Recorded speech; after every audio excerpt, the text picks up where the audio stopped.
복된 주일 아침 하나님이 주시는 말씀은 디모데후서 2장 1절과 2절 두 절 말씀을 보시겠습니다.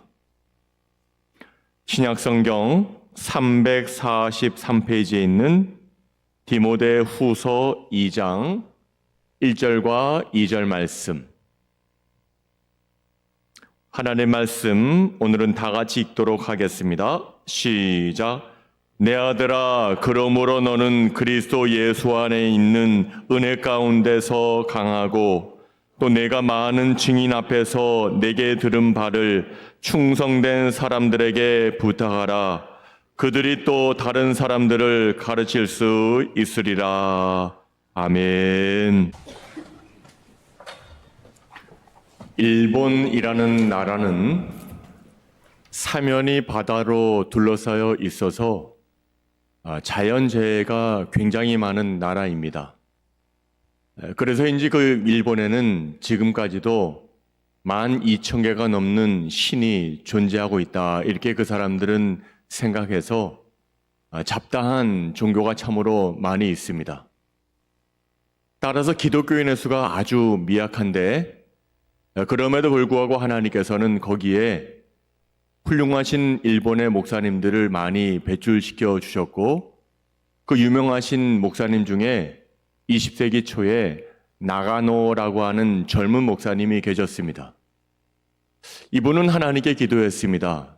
신학교를 졸업하고 목사 안수를 받은 다음에, 하나님, 내가 일본 땅을 변화시켜야 되겠는데 어디에 가서 교회를 세우고 어디에 가서 전도를 하고 선교를 하면 좋겠습니까? 이렇게 기도하는 중에 그는 일본 지도를 펴놓고 쭉 기도하다가 일본의 거의 북쪽 지방에 있는 그 가나사와라는 지역에 마음이 갔습니다. 자, 젊은 부부가 그곳에 도착했습니다. 두 자녀와 함께 가나사와 지역에서 교회를 세웠습니다. 거기에는 그가 기도하는 대로 반경 한 100km 내에는 기독교인이 살지 않는 그런 곳에 교회 개척을 한 겁니다. 5개월이 지났습니다. 6개월이 지났습니다. 많은 세월이 지났음에도 불구하고 단 한 명의 교인이 교회를 찾아오지 않는 겁니다. 세월을 많이 지내면서 1년, 2년, 3년, 4년, 5년까지 했지만 도무지 예수 믿는 사람이 나타나지 않는 겁니다. 그래서 그는 포기할 뻔했습니다. 우리 같아도 그렇지 않겠습니까? 5년 동안 열심히 기도했는데 단 한 명의 기독교인이 찾아오지 않는다면, 예수 믿지 못한다면, 않았다면 얼마나 낙심이 크겠습니까? 우리 같아도 그리했을 것입니다. 저도 그리했을 것입니다. 그러던 어느 날 5년째 된 수요일 날 저녁에 어느 한 젊은 청년이 찾아와서 같이 예배를 드리겠나라고 그렇게 찾아왔습니다. 예배를 다 마치고 났습니다. 그리고 말씀을 아주 열정적으로 힘있게 전했습니다. 예배를 마치고 그 청년에게 음식을 차려주는데 갑자기 그 청년이 욱 하면서 핏덩어리를 토해내는 겁니다. 이 사람은 낙심했습니다. 나가노 목사님은, 하나님, 이러한 사람을 5년 만에 보내주셨습니까? 이 사람 너무하지 않습니까? 그리고 그는 생각했습니다. 과연 다시 밥상을 차려야 될 것인가? 라고 했을 때 그에게 하나님의 음성이 이렇게 들려왔습니다. 주님께서 내게 처음 보내주신 사람인데, 이러한 마음이 들자 나가는 목사님은 음식을 다시 차리고 빗덩어리를 다 치우고 다시 음식을 나누게 되었습니다. 이야기 즉슨 그 일본 청년은 젊었을 때 유명한 정치인의 사생아로 태어났습니다. 생활이 그리했기 때문에 굉장히 불우한 삶을 살았던 그런 청년이었습니다. 그러다가 그 청년이 예수를 믿게 되었고 신학교를 다니게 되었고, 이제 신학교를 다니는 도중에 이 폐병을 앓은 것입니다. 그래서 각혈을 했던 겁니다. 그 신학생은 폐병 환자가 신학을 공부하는 중에 생기게 되었고 학교에서는 정학을 당했습니다. 그 젊은 청년은 이렇게 생각했습니다. 성경은 다 거짓말이야. 예수도 거짓말이야. 나는 누구에게 돈을 요구하지 않았어. 나는 누구에게 나의 치료비를 요구하지도 않았어. 나는 누구에게 오늘 섣불리 나의 폐병을 옮길 만큼 경솔한 사람도 아니다. 그러나 단 한 사람이라도 폐병 환자인 나를 그리스도인으로 대해주는 사람이 없구나. 나는 참 그리스도인을 만나고 싶다. 이렇게 했습니다. 하지만 없었습니다. 한 사람도 생기지 않았습니다. 그래서 이 청년은 자살을 결심하고 있었을 때에 자살 전에 우연히 한 사람의 이야기를 듣게 되었습니다. 조금 전에 말씀드렸던 북쪽 가나사와 지방에서 목회하고 있는 나가노라는 목사가 되었고 그를 찾아가 보라고 그런 이야기를 들었습니다. 청년은 나가노 목사를 찾아갔습니다. 그날 저녁에 밥을 먹다가 피를 쏟았습니다. 나가노 목사가 피를 닦아내고 다시 밥을 차려왔습니다. 그 순간에 청년이 다시 주님을 만났습니다. 주님은 살아계심을 이가 경험하게 된 겁니다. 주님의 은혜로 청년의 폐병이 나았습니다. 그리고 그 청년이 신학교를 졸업한 뒤에 그 유명한 가가와 도요이코 그 목사가 되었습니다. 그리고 고베와 도쿄에서 수없이 많은 빈민을 위해 섬김의 봉사의 삶을 살았습니다. 여러분, 빈민가에서 가장 어려움이 큰 것은 그 굶은 사람도 많지 않겠습니까? 그리고 먹는 음식이 어떤 날은 많게 먹지만 어떤 날은 적게 먹기 때문에 변비에 잘 걸린다고 합니다. 변비는 항문 위에 그 변이 딱딱하게 굳어서 빠져나오지 않는 그런 상태를 말하는데 손으로 후엽하기도 했고 그것이 나오지 않으면 그 거린의 항문에 자신의 입을 대고 침으로 그 항문에 고여있는 그 변을 녹여서 빼내는 작업을 했다고 합니다. 이 가가 목사님이 말입니다. 기자가 물었습니다. 당신 어떻게 그렇게 헌신적으로 삶을 살아갈 수가 있습니까? 라고 질문했을 때 그 가가 목사님이 이렇게 말합니다. 나는 배운 대로 합니다. 제 선생님은 오늘 그 나가노 목사님이셨는데 제가 각별한 핏덩이를 다 닦아주셨습니다. 그분이 하신 것에 비하면 이것은 아무것도 아닙니다. 그렇게 이야기를 했습니다. 가가 목사님은 중국으로 건너갔습니다. 그곳에 가셔도 똑같이 중국의 빈민들을 위해서도 똑같은 삶을 살았습니다. 그 당시에 장개석 총통의 부인인 송미령이라는 여사는 참 그리스도인이었습니다. 가가와 목사님이 이야기를 듣고 그녀는 깊은 감동을 받았습니다. 그래서 가가와 목사님을 모셔다가 개인적으로 성경 공부도 했습니다. 자, 1945년 일본이 패망하게 되었습니다. 일본 군대와 함께 민간인들이 철수하게 되었습니다. 일본이 점령하고 있던 나라에서 일본 민간인들이 철수할 때 현지인들로부터 테러를 당하는 사건이 많았습니다. 그렇지 않겠습니까? 오랜 세월 동안 그 땅을 착취한 사람들인데 어떻게 테러를 당하지 않았겠습니까? 가장 지독하게 당한 곳이 사할린이라는 땅이었습니다. 그런데 일본 패만 당시에 중국 땅에 있던 일본의 숫자는 200몇 명에 달했다고 합니다. 그런데 그 중에 단 한 사람도 테러를 당하지 않았습니다. 천황의 항복 성명과 동시에 장개석 총통이 포고령 1호를 내렸는데 이렇게 포고령을 내렸습니다. 철수하고 있는 일본인들에게 해를 가하는 자는 중형에 처한다. 이러한 포고령이었습니다. 이러한 결정이 내려지게 된 배후에는 가가 목사님의 사역에 대한 감동이 담겨져 있었던 겁니다.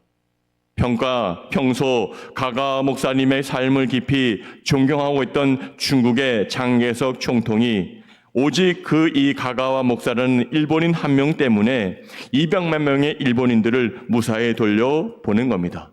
총통은 이렇게 선포합니다. 일본인들은 내 민족의 원수다.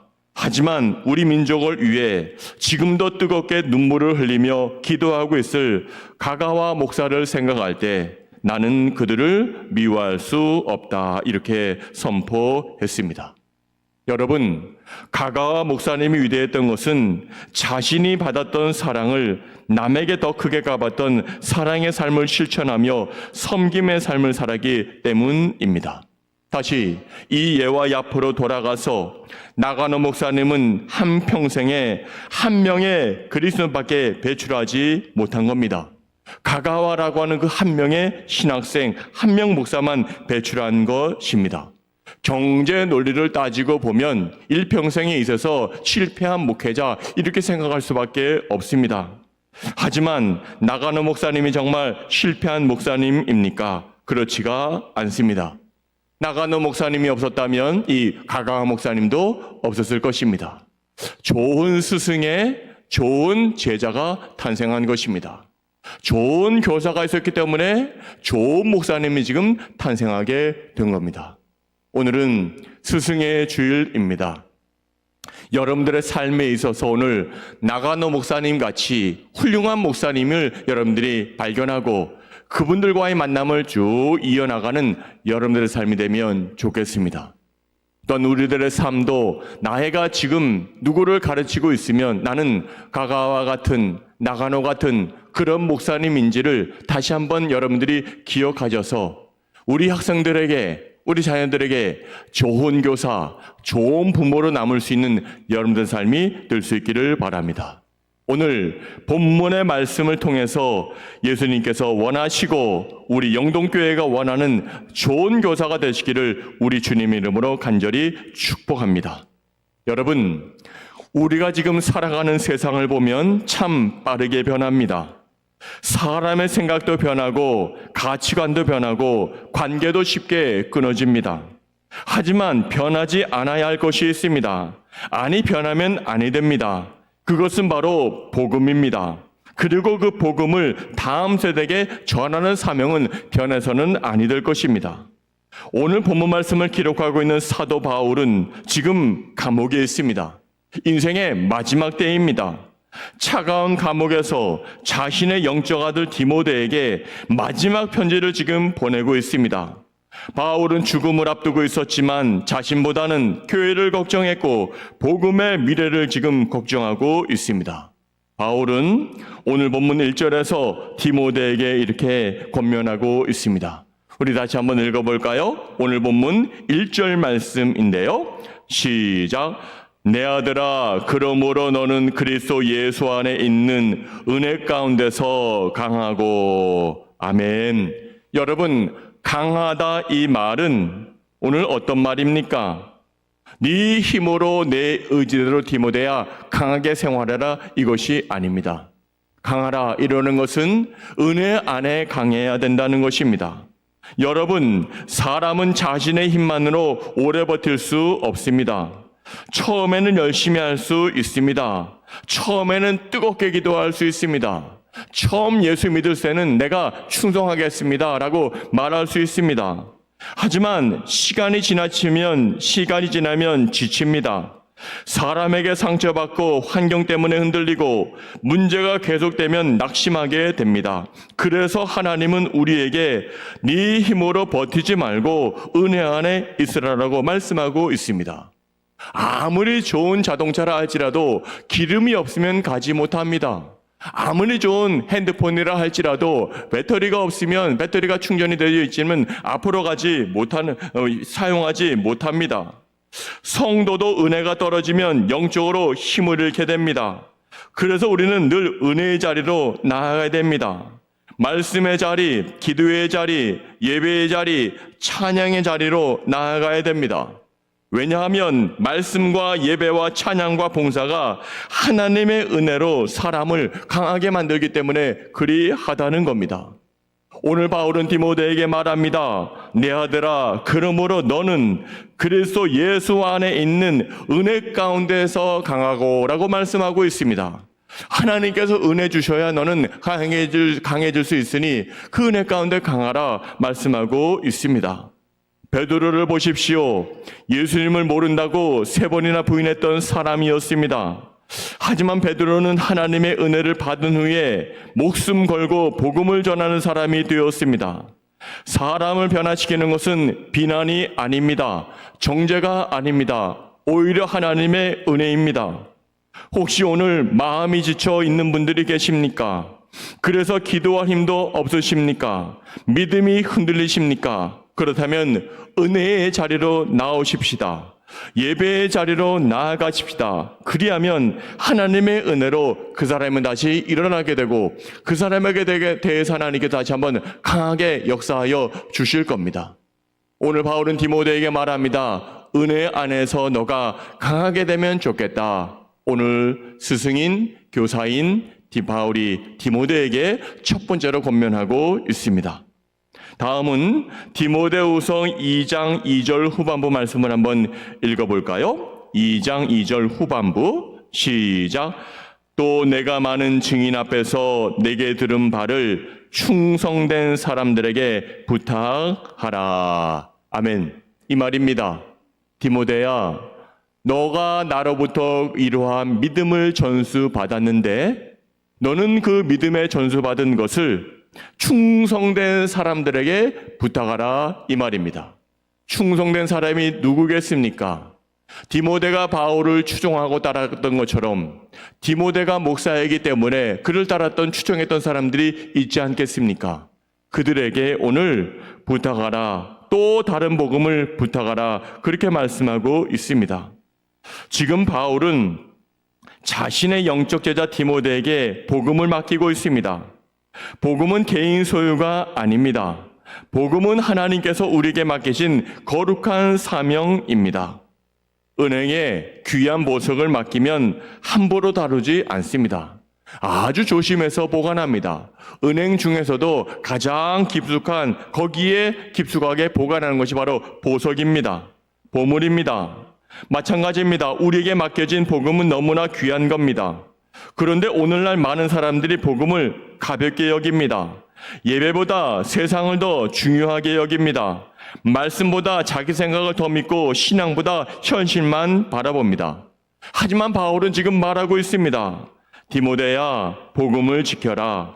그리고 믿을 만한 사람, 충성스러운 사람들에게 복음을 부탁하라 말합니다. 왜냐하면 이 복음은 한 곳에 머물러 있으면 안 되고 계속해서 흘러가야 하기 때문에 그것이 복음이 되기 때문에 그리 한 것입니다. 복음은에도 마찬가지입니다.